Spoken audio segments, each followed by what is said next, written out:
Dear students, आज हम मोहनलाल सुखाड़िया विश्वविद्यालय के सिलेबस के अकॉर्डिंग बीए पार्ट सेकंड के प्रथम प्रश्न पत्र मैक्रो इकोनॉमिक्स का अध्ययन प्रारंभ करने जा रहे हैं। आप सभी को मैं इस नए सत्र में शुभकामनाएं देती हूँ। आज हम समष्टि अर्थशास्त्र के बारे में और अध्ययन करेंगे।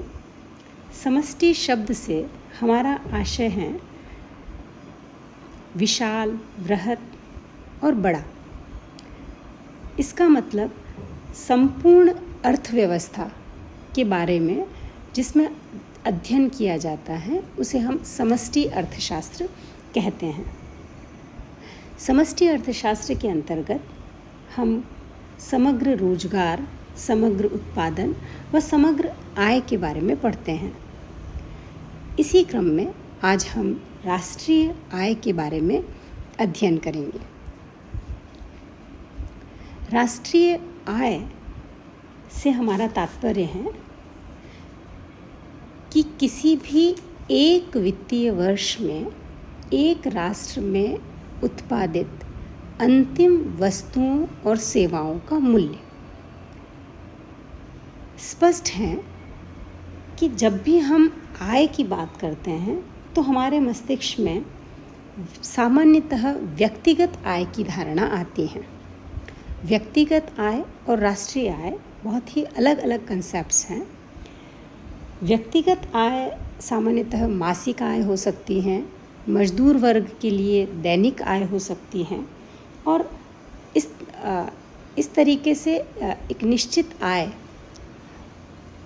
होती हैं। लेकिन राष्ट्रीय आय कई पैमानों में बहुत ही अलग अवधारणा है। राष्ट्रीय आय के अंतर्गत 3 महत्वपूर्ण बात ध्यान रखने योग्य हैं। एक निश्चित वित्तीय वर्ष की हम बात करते हैं, अर्थात इसका मापन वार्षिक तौर पर होता है। दूसरा, जो उत्पादन किया जाता है उसमें अंतिम वस्तुओं और सेवाओं के मूल्य को ही इसमें सम्मिलित किया जाता है। यहाँ अंतिम वस्तुओं और सेवाओं से हमारा तात्पर्य है कि ऐसी वस्तुएं जो उपभोग करने के लिए तैयार हों, क्योंकि जब उत्पादन शुरू किया जाता है तो वो अंतिम स्थिति का मतलब है कंज्यूमरेबल आइटम बनने के लिए, यानी उपभोग जन्य हो जाने के लिए, जिसका हम फाइनली उपभोग कर लेते हैं, उस अवस्था में पहुंचने तक वो कई चरणों से गुजरता है। कच्चे माल से लेकर फाइनल गुड्स जब तक तैयार होती हैं, उन सारे चरणों में हम जिस मूल्य का मापन राष्ट्रीय आय के लिए करते हैं वो उस केवल फाइनल जो गुड्स हैं उसे या उसके मूल्य को ही राष्ट्रीय आय में सम्मिलित किया जाता है, न कि हर चरण में उत्पादित होने वाली वस्तुओं को। उदाहरण के लिए हम गेहूं का उदाहरण लेते हैं। गेहूं का उत्पादन किया जाता है, गेहूं से आटा बनता है, आटा से ब्रेड बनती है और इस सारे चरणों से होकर एक ब्रेड का उत्पादन गुजरता है। कच्चे माल से लेकर अंतिम वस्तु जब तक तैयार होती हैं वो कई चरणों से गुजरती हैं, पर राष्ट्रीय आय के आकलन में हम हर बार उसकी गणना नहीं करते, केवल अंतिम मूल्य को ही आकलन किया जाता है। तो बिल्कुल आप अपने आप को स्पष्ट कर लीजिए कि राष्ट्रीय आय वह है जो एक वित्तीय वर्ष में किसी भी देश में उत्पादित होने वाली अंतिम वस्तुओं और सेवाओं का मूल्य है। राष्ट्रीय आय के संबंध में अलग अलग अर्थशास्त्रियों के अलग अलग विचार रहे हैं, अलग अलग अवधारणाएं रही हैं। प्रतिष्ठित अर्थशास्त्री हों, नवप्रतिष्ठित अर्थशास्त्री हों, सबकी अलग अलग अवधारणा राष्ट्रीय आय के बारे में अपने विचार रहे हैं। इनमें जिन प्रमुख विचारों का हम लोग अध्ययन करेंगे उनमें भिन्न भिन्न अर्थशास्त्रियों के भिन्न जो दृष्टिकोण हैं उनको हम स्पष्ट करके समझने की कोशिश करेंगे।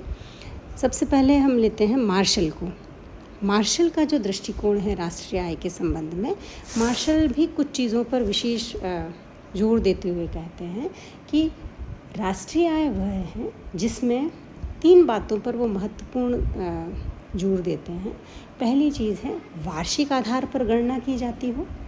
दूसरी बात है भौतिक और अभौतिक वस्तुओं और सेवाओं का उत्पादन इसमें शामिल किया जाता है।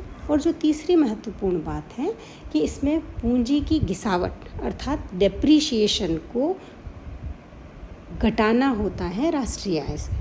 ये तीनों बातें वार्षिक उत्पादन हो, वार्षिक आधार पर गणना हो, भौतिक और अभौतिक उत्पादन को शामिल किया जाता है और डेप्रीशिएशन को राष्ट्रीय आय में से घटा दिया जाता है। मार्शल की जो अवधारणा है उसमें निःशुल्क सेवाओं को मार्शल शामिल नहीं करते। निःशुल्क सेवाओं से तात्पर्य है कि जैसे फैमिली में हम एक दूसरे के लिए हेल्प करते हैं, काम करते हैं, मित्रों के लिए कोई काम करते हैं, तो उसका कोई शुल्क नहीं लिया जाता, नहीं दिया जाता है। तो इस तरीके के जो भी ट्रांजैक्शन होते हैं वो राष्ट्रीय आय में सम्मिलित नहीं किए जाते हैं। मार्शल की जो परिभाषा है बहुत ही सरल परिभाषा है, बिल्कुल स्पष्ट हैं, उनका दृष्टिकोण बहुत ही व्यापक है। लेकिन एक आधार पर मार्शल की परिभाषा की आलोचना की जाती है कि यहाँ वो दोहरी गणना की जा सकती है, क्योंकि वो अंतिम वस्तुओं के उपभोग जैसी कोई बात, जैसे कि हमने परिभाषा पढ़ते वक्त अभी देखा था, राष्ट्रीय आय का अर्थ जब हम कर रहे थे, वैसी कोई स्पष्टीकरण उन्होंने प्रस्तुत नहीं किया है।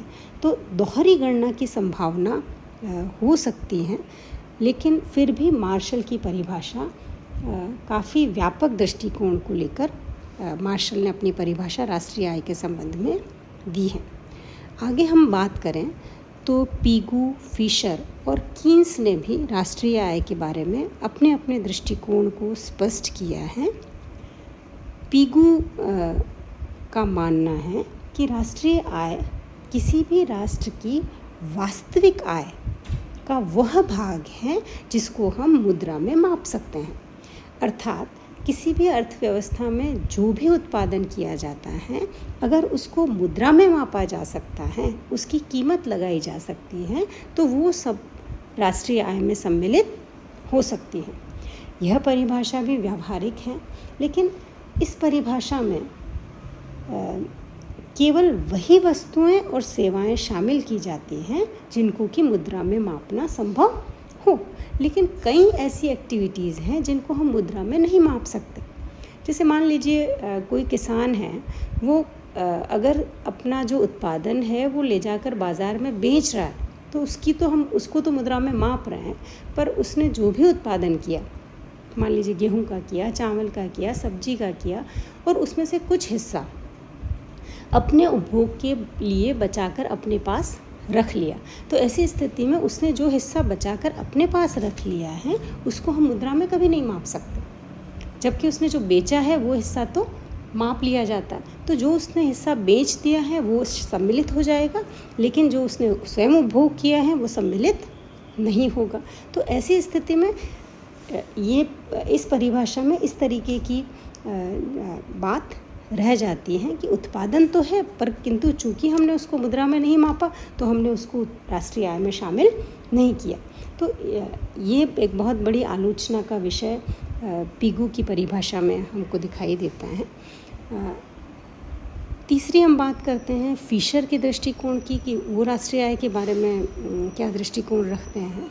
तो फिशर का जो दृष्टिकोण है वो बेसिकली राष्ट्रीय आय में जब बात करते हैं फिशर, तो वो बताते हैं कि राष्ट्रीय आय में केवल वही वस्तुएं और सेवाएं शामिल होती हैं जो कि उपभोग के लिए प्राप्त हो जाती हैं, यानी जो उपभोग कर ली जाती हैं वो सब राष्ट्रीय आय में सम्मिलित हैं। जिनका उपभोग नहीं किया जाता वो उस वर्ष राष्ट्रीय आय में सम्मिलित नहीं होगी। लेकिन इस परिभाषा की भी आलोचना यह कहकर की जाती है कि उत्पादन जब किया जाता है तो कई वस्तुएं ऐसी होती हैं जिनका हम केवल वर्ष भर में उपयोग नहीं करते। कई वस्तुएं ऐसी होती हैं जिनका हम उपभोग लंबे समय तक करते रहते हैं। तो जिन वस्तुओं का हम लंबे समय तक उपभोग करते हैं उनका आकलन एक ही वर्ष में करना काफ़ी मुश्किल होता है, क्योंकि हर वर्ष हम थोड़ा थोड़ा उसका उपभोग करते हैं। इसलिए जैसे मान लीजिए कोई इंस्ट्रूमेंट है, कोई मशीन हमने खरीदी, घर में कई सुविधाओं की हम ऐसी चीज़ें खरीदते हैं जो कि लंबे समय तक चलती है, हमें हर साल नई खरीदने की ज़रूरत नहीं होती, पर हम हर वर्ष उसका उपभोग करते हैं, तो उसका हम आकलन कैसे करेंगे? ये बहुत महत्वपूर्ण समस्या है, क्योंकि वार्षिक आकलन हर वस्तु के उपभोग का संभव नहीं है।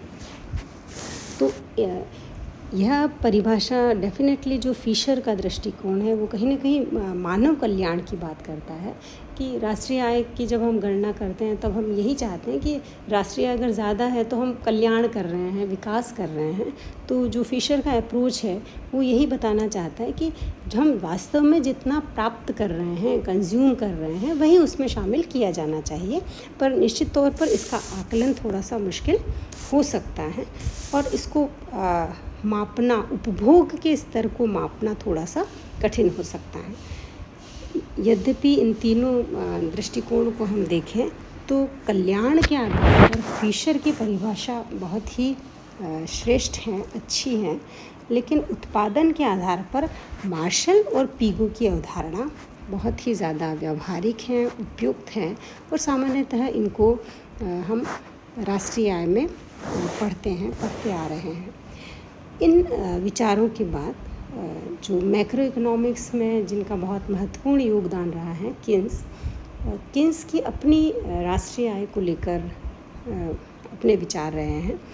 किन्स ने राष्ट्रीय आय के बारे में किन्स का मानना है कि आय या राष्ट्रीय आय वह हिस्सा होता है, यानी राष्ट्रीय आय उपभोग, विनियोग और सरकारी व्यय, इन तीनों का योग है। जैसा कि यहाँ इक्वेशन में आप लोग देख रहे हैं, y = c + i + g। c का अर्थ है उपभोग, i का अर्थ है निवेश और g का अर्थ है सरकारी व्यय। तो उन्होंने कुल जितना भी व्यय कर रहे हैं, सामान्यतः हमारी आय का जो हिस्सा होता है वो 3 ही भागों में बट के हमारे पास आता है, या तो उपभोग कर लिया जाता है या विनियोग कर लिया जाता है, और इससे इतर जो खर्च हम कर पाते हैं वो सरकारी व्यय होता है। और इन तीनों को सम्मिलित करके राष्ट्रीय आय का आकलन किया जा सकता है। राष्ट्रीय आय की इन सब स्थितियों को समझने के बाद, सभी अवधारणाओं, सभी अर्थशास्त्रियों की बात को समझने के बाद हमारे मस्तिष्क में यह प्रश्न उठता है कि हम राष्ट्रीय आय का अध्ययन क्यों करना चाहते हैं, ये क्यों ज़रूरी है कि राष्ट्रीय आय के बारे में पढ़ा जाए। तो सबसे महत्वपूर्ण बात जो राष्ट्रीय आय के बारे में है वो ये है कि राष्ट्रीय आय का अध्ययन इसलिए ज़रूरी है कि किसी भी अर्थव्यवस्था में उतार चढ़ाव आते हैं, कभी तेज़ी होती है, कभी मंदी होती है, कभी अर्थव्यवस्था में कई समस्याएं आती हैं, उत्पादन में गिरावट होती है। तो किसी भी अर्थव्यवस्था के विकास का आकलन करने का एक बहुत ही जिसको कहते हैं एक सटीक तरीका ये हो सकता है कि हम उस देश की अर्थव्यवस्था की राष्ट्रीय आय के बारे में आकलन करें। अर्थव्यवस्था का जो महत्वपूर्ण घटक है आज भी, या मेज़रमेंट जिससे हम किसी भी अर्थव्यवस्था के विकसित होने, विकासशील होने और पिछड़ा हुआ होने का अनुमान लगाते हैं, वो आज भी वहाँ की प्रति व्यक्ति आय, पर कैपिटा इनकम और नेशनल इनकम के आधार पर ही लगाते हैं।